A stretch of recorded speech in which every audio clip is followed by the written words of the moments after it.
Hi guys, आज की class में हम लोग देखेंगे यूपी पीजीटी का सिलेबस।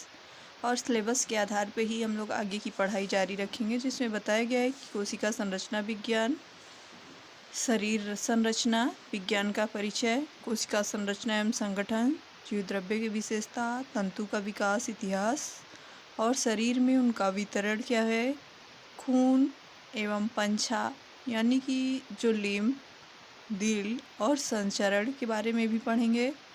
इसके बाद जो रक्त है कैसे जमता है इसके बारे में जानेंगे। रक्त निर्माण एवं विघटन कैसे होता है इसके बारे में भी पढ़ेंगे। नसें, धमनी, दबाव, श्वसन तंत्र की संरचना भी देखेंगे।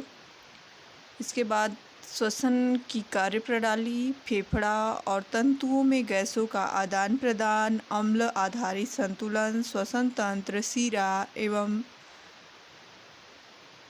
तंतुओं में गैसों का आदान प्रदान, अम्ल आधारित संतुलन, श्वसन तंत्र, शिरा एवं रासायनिक नियंत्रण, अनोक्सिया, अफेक्सिया, कृत्रिम श्वसन तंत्र, पाचन तंत्र एवं पाचन तंत्र की सामान्य संरचना के बारे में भी जानेंगे। इसके बाद आता है पेट, छोटी आंत, यकृत, पैनक्रियाज की बनावट का विस्तृत अध्ययन भी देखेंगे। इसके बाद आहार नली की गतिविधि, रिसाव प्रक्रिया, पाचन कार्य और एंजाइम के कार्य, गुर्दा द्वारा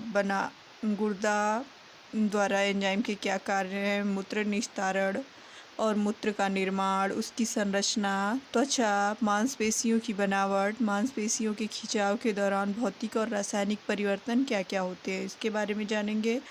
इसके बाद आता है हमारा नाड़ी तंत्र परिवर्तन, कार्य संवेदना एवं प्रत्यक्षीकरण की सामान्य प्रक्रिया, विशेष रूप से दृष्टि एवं श्रव्य के संबंध में एंडोक्रिनोलॉजी, हार्मोन निष्करण के सिद्धांत, विकास चयापचय, पुनरुत्पादन में हार्मोन का नियंत्रण, पुनरुत्पादन, स्त्री एवं पुरुष के प्रजनन अंगों की सामान्य बनावट, प्यूबर्टी स्त्री एवं पुरुष में हार्मोन की प्रक्रिया क्या है, बच्चेदानी एवं गर्भाशय का विकास, उसकी प्रक्रिया, सचेतन, फर्टिलाइजेशन, गर्भधारण तथा उनके विविध अवयवों के कार्य, विभिन्न रोगों से शरीर का बचाव, संक्रमण की अवस्थिति, सृजन, प्रतिरोधन, सर्टिजन एवं एंटीबॉडीज के भी बारे में जानेंगे। एंटीजन एवं एंटीबॉडीज़ के बारे में जानेंगे। इसके बाद आता है स्वास्थ्य निवारण, औषधि और सार्वजनिक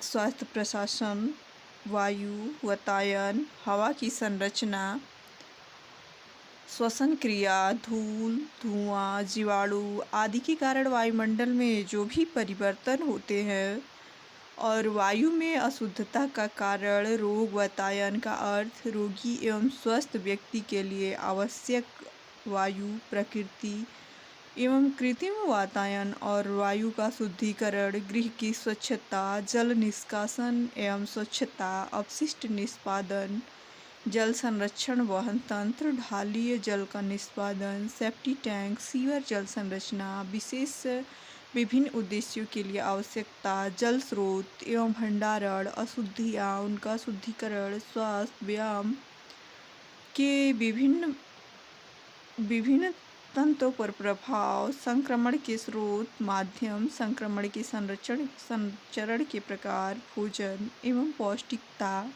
सामुदायिक पौष्टिकता, मातृ एवं शिशु की पौष्टिकता, रोगी का पौष्टिक आहार, गृह प्रबंधन, शारीरिक यंत्र, व्यवहारिक भौतिक उपभोक्ता एवं बाजार, आंतरिक डिजाइन, संस्थागत प्रशासन और प्रबंधन का सिद्धांत, पारिवारिक घर और घर की सजावट के बारे में हम लोग जानेंगे। इसके बाद आता है ह्यूमन डेवलपमेंट, यानी कि जो मानव विकास में है, शिशु विकास को पढ़ेंगे। फिर मानव विकास के सिद्धांत क्या है, मानव विकास का इतिहास क्या है, मानव विकास के नियम और प्रारंभिक शिशु की शिक्षा, स्कूल जाने के योग्य होने से पूर्व बच्चों का विकास।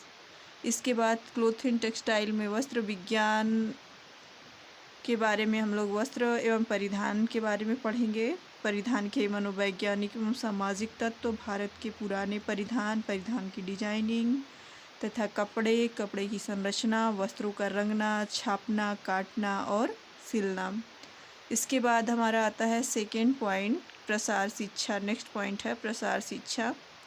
जैसे प्रसार शिक्षा की आवश्यकता क्या है, प्रसार शिक्षा के क्षेत्र दर्शन, सामुदायिक विकास, योजना, प्रौढ़ एवं अनौपचारिक शिक्षा, प्रसार शिक्षा की विधियाँ, शोध यंत्र और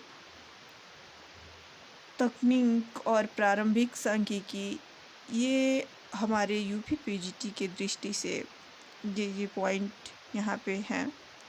और यूपी पीजीटी में इन्हीं सभी टॉपिकों का हम अध्ययन करेंगे और इसी के आधार पे आगे की क्लास भी यूपी पीजीटी के दृष्टि से दी जाएगी और इसी के आधार पे हम लोग आगे का पाठ्यक्रम और पाठ्यक्रम के आधार पे पढ़ाई करेंगे। इसी के साथ आज की क्लास समाप्त करती हूँ। नेक्स्ट क्लास में हम लोग ब्लड, रक्त के बारे में पढ़ेंगे।